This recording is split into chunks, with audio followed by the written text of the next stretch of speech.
Good morning and welcome to day 327 of our 365-day travel through the Bible.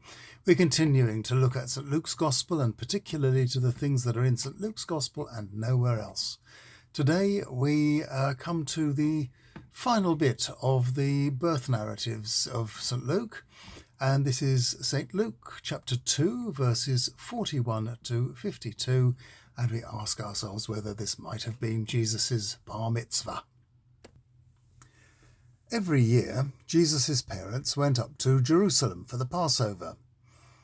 When Jesus was 12, they went as always, and when the festival was over, they started off towards home. The boy Jesus stayed behind, but his parents didn't know.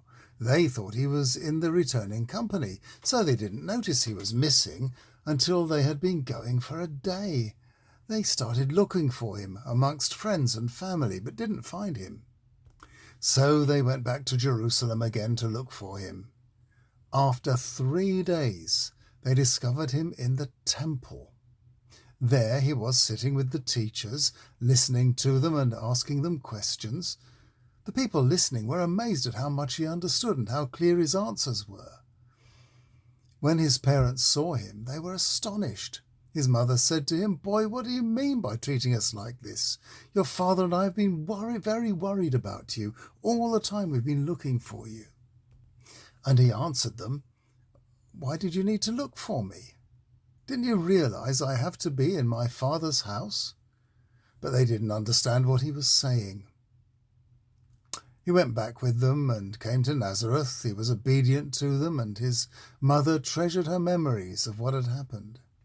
And Jesus grew in wisdom as he grew in height. He grew also in divine and human favour.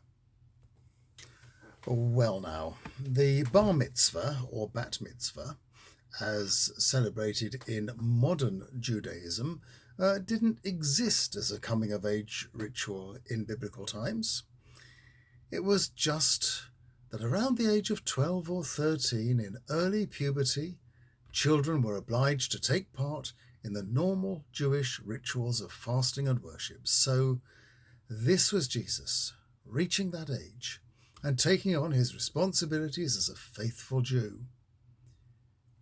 Near modern bar mitzvahs for boys only appear in Jewish literature from about 500 AD. Where did Luke get this story from then? It only appears in his Gospel. Well, Luke was with Paul on some of his missionary journeys in the Eastern Mediterranean. Some scholars have wondered if Luke had got his stories directly from Mary herself, who, according to tradition, had been taken by John, the beloved disciple, to live on the outskirts of Ephesus, where John founded a church, and a perfect Greek-speaking scribe formed his reminiscences into the superb meditation on the teachings of Jesus, which form John's Gospel. We can never know, of course, but the very words of his anecdote sound like someone who has been there, telling Luke what really happened on that Passover pilgrimage. The existence of this and other stories that involve Mary make one wonder if it might be true. Luke is showing us that Jesus is unlike the gods of Olympus, who could come down and interfere in human affairs at will. Jesus had been born a helpless infant and had first to learn how to be Jewish before his growth in wisdom would match his growth in height, and he would begin to realize first who he was in relation to God, and then later what his mission was to the world. Here we see step one at his coming of age, when in the presence of his earthly parents, he owns God as his father, in the presence of scholars who are depicted as his intellectual equals. Nowhere does he deny the status of father to Joseph. Luke consistently calls Joseph Jesus' father too. And that leads some to deny that Luke had affirmed in the first chapter that, as the angel said to Mary, Holy Spirit will come upon you, the power of the Most High will overshadow you. Therefore the one being born will be holy, he will be God's Son. This, apart from some fanciful works of fiction from the 1st century, this is all we know of Jesus, from the time of his birth until he appears in the desert, asking for baptism from his cousin John the Baptist.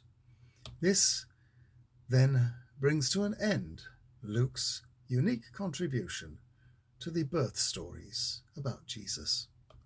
Well, tomorrow we begin looking at some of Luke's unique contributions to the main body of the gospel, and then later to his resurrection stories. I'll see you tomorrow.